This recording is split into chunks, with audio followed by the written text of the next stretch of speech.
अस्सलाम वालेकुम friends, welcome to ABC academy online learning. Friends, आज हमारा इकोनॉमिक्स में चैप्टर नंबर 4 में लास्ट लेक्चर है। आज आपका चैप्टर फिनिश हो जाएगा जिसमें हम आज डिस्कस करने वाले हैं नारकीय नीति के बारे में।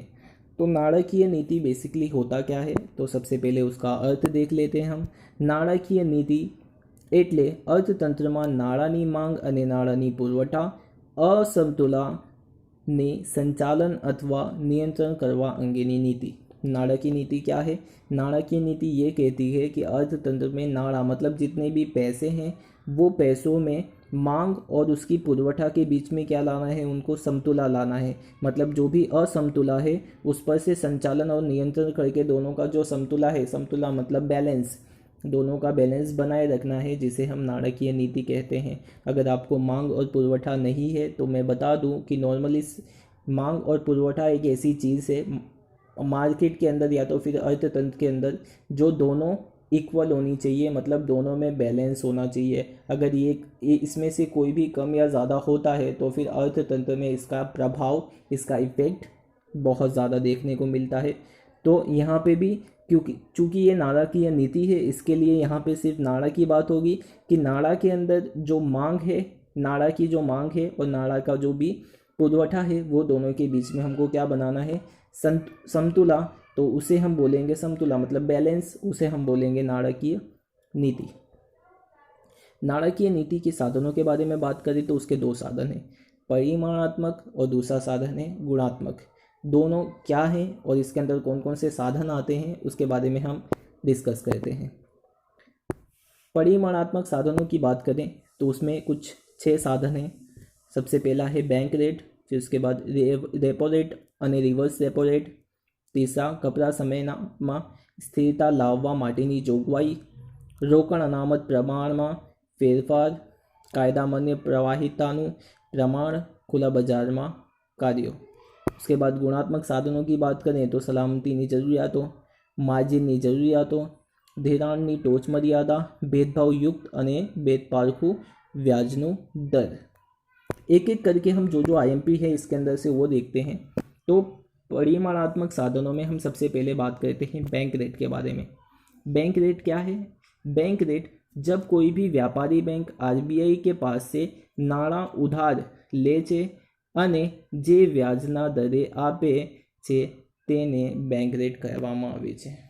अब देखो यहाँ पे व्यापारी बैंक को, अगर किसी भी व्यापारी बैंक को पैसे की ज़रूरत होती है, अपने एग्जांपल ले लेते हैं, suppose SBI state bank of India, अगर उसको पैसे की ज़रूरत है तो वो RBI के पास से क्या करेगा, वो RBI के पास से उधार में पैसे लेगा।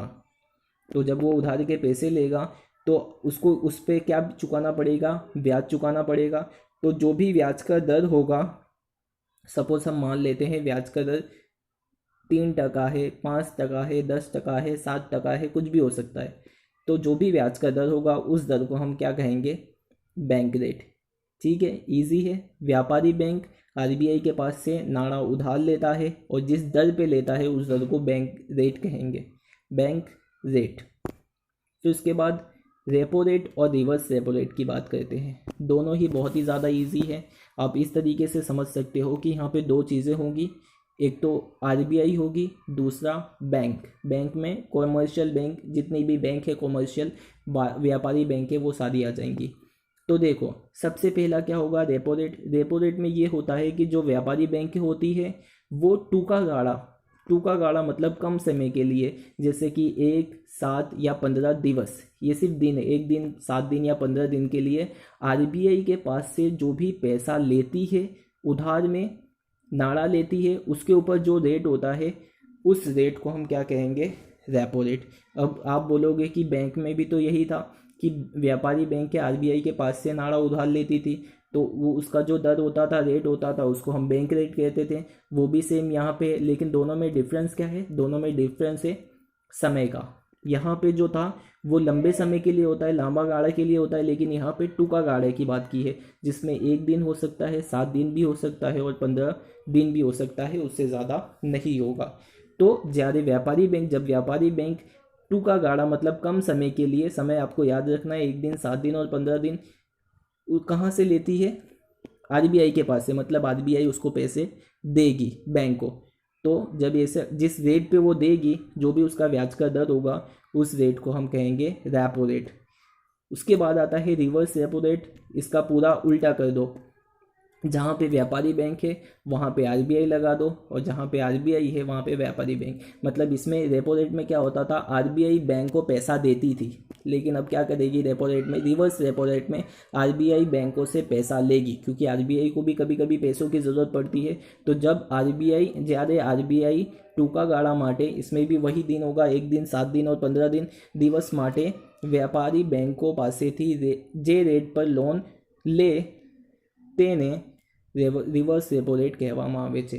पता चला? तो उसको क्या बोलेंगे हम, रिवर्स रेपो रेट। याद रखना है आपको, सिर्फ रेपो रेट ही याद रखो तो आपको रिवर्स रेपो रेट भी याद हो जाएगा, क्योंकि दोनों में क्या करना है, सिर्फ आरबीआई को बैंक और बैंक को आरबीआई की जगह ट्रांसफ़र कर देना है रिवर्स रेपो रेट में। फिर उसके बाद अगर हम बात करें उसके दूसरे अगले साधन की, तो वो है रोकड़ अनामत प्रमाण में फेरफार। अब यहाँ पे क्या है, रोकड़ अनामत प्रमाण में फेरफार। यहाँ पे जो रोकड़ अनामत है, रोकड़ अनामत प्रमाण, उसको हम CRR बोलते हैं। CRR का मतलब क्या होता है, CRR का मतलब होता है कैश रिजर्व रेशियो। तो ये आपको मैंने पीछे बता चुका हूँ लेक्चर में, फिर से एक बार रिवाइज कर लेते हम कि कोई भी बैंक होता है, कोई भी बैंक, कॉमर्शियल बैंक, व्यापारी बैंक, अगर उसके अंदर आप पैसे जमा करते हो, तो वो जो बैंक होता है, सपोज़ किसी बंदे ने बैंक में पैसे जमा किए 1000, तो बैंक क्या करेगा, उसका जो कुछ टका होगा पैसों, यानी उसने जितने भी जमा किए उसका कुछ टका वो कहाँ जमा कर देगा, आरबीआई में। ये एक रूल है, उसको कंपलसरी उसमें से कुछ पैसा आरबीआई में जमा करना पड़ता है, और जितने पैसे बचते हैं उसके पास वो अपने पास रखेगा, या तो फिर उसको वो निवेश कर देगा। वही है, सेम टू सेम यहाँ पे देखते हैं अपने। आरबीआईની ધારા મુજબ બેંકોને તેમનું ધિરાણના અમુક ટકા જેવી રકમ આરબીઆઈ પાસે રોકાણ અનામત તરીકે રાખવાની હોય તેને CRR કહે છે। देखो यहाँ पे क्या बोला है, आरबीआई की धारा है, यानी आरबीआई का जो कानून है उसके मुजब बैंकों ने तेमनु धिराणना अमुक टका, मतलब बैंकों को जितने भी धिराण पैसे मिलते हैं उसका कुछ अमुक टका उनको आरबीआई के पास रखना पड़ता है। वो कुछ भी हो सकता है, चाहे 4% हो, 3% हो। ये बेसिकली मैं आपको बता दूं कि 3 से लेके 15 के बीच में होता है। CRR 3% से लेके 15% के बीच में हो सकता है, वो कुछ भी हो। अब यहाँ पे 4% इसने लिया है, तो 1000 का 4% कितना होगा, 40, और बाकी बचा जो 96, तो उसको 40 रुपये कहाँ, आरबीआई में जमा करने पड़ेंगे, और बाकी जितना भी बचता है वो अपने पास रखेगा, और उसका वो जो चाहे वो कर सकता है। पर अब ये आप ये सोच रहे होंगे कि इसको आरबीआई में पैसे रखने की ज़रूरत क्या है, तो इसलिए ताकि इसको कभी जब ज़रूरत पड़े, या तो फिर जो बैंक है वो उसकी आर्थिक स्थिति ख़राब हो जाए, तो आरबीआई उसकी हेल्प कर सके, उसकी मदद कर सके, इसीलिए ये किया जाता है, और उसका कानून भी है ये।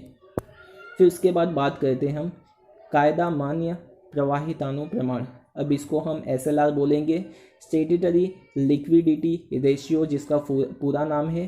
अब इसमें क्या है, अभी ये CRR की तरह ही है थोड़ा सा, लेकिन थोड़ा सा इसमें डिफरेंस है। CRR में क्या होता था, कोई भी अगर पैसे जमा करता था बैंक में, तो बैंक उसका कुछ परसेंट, ये मतलब उसका कुछ टका वो आरबीआई में जमा करती थी। लेकिन SLR में क्या होगा कि अगर कोई बंदा पैसे जमा करता है तो बैंक उसका कुछ टका अपने पास रखती है, मतलब अपने ब्रांच में रखती है, और बाकी का जितना पैसा बचता है वो उसको क्या कर देती है, वो इन्वेस्ट, मतलब कहीं कहीं निवेश कर देती है।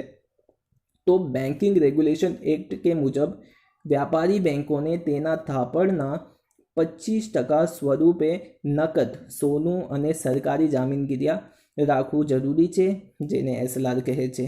यानी कि यहाँ पे क्या है कि जो व्यापारी बैंक है, बैंकिंग रेगुलेशन एक्ट के मुजब उनको जितना भी पैसा थापड़ में मिलता है, जितने भी लोग उसमें पैसा जमा कराते हैं, उसमें से उनको 25%, यानी कि 25% उनको या तो फिर वो नकद रख सकते हैं, सोना रख सकते हैं, या तो फिर सरकारी जामीनगिरी, वो उनको अपने पास रखना पड़ता है। मतलब अपनी बैंक में, अपनी जो भी उनकी ब्रांच होगी वो ब्रांच में उनको खुद पैसा रखना पड़ेगा, और उसको हम क्या कहेंगे, एसएलआर, मतलब स्टेटरी लिक्विडिटी रेशियो। अब ये क्यों करना पड़ता है, क्योंकि कभी भी कोई भी कस्टमर अगर आके उनसे पैसों की डिमांड करे, ज़्यादा पैसों की डिमांड करे, ज़्यादा पैसे अगर बैंक से मांगे, अगर बैंक के पास उसके पास पैसे देने को हो नहीं, तो फिर बैंक की जो रेपुटेशन है वो गिर जाएगी। इसीलिए बैंक को कुछ पैसा अपने पास रखना पड़ता है, उसे हम एसएलआर बोलेंगे। अब बात करते हैं हम गुणात्मक साधनों की। गुणात्मक साधन में सबसे पहला जो साधन है वो है सलामती ज़रूरियातों। सलामती की ज़रूरियातों यहाँ पे ये कि इसका मतलब ये है कि जो प्रजा होती है, सामान्य प्रजा, वो उसके पास जितनी भी बचत होती है, पैसा होता है, वो बैंक में इसीलिए जमा कराती है ताकि उसको विश्वास होता है बैंक के ऊपर कि उसके पैसे बैंक में सुरक्षित, मतलब सेफ रहेंगे, उसके पैसे कहीं डूबेंगे नहीं, इसीलिए वो बैंक में जमा कराता है। तो बैंकों की भी जवाबदारी होती है कि वो लोग क्या करें, जितने भी उनके खाता धारक हैं, उनके कस्टमर्स हैं, वो उनको उनके जो पैसे हैं उनको वो बचा के रखें। तो इस तरीके से वो क्या करते हैं, एक तरीके की सलामती देते हैं आपके पैसों की।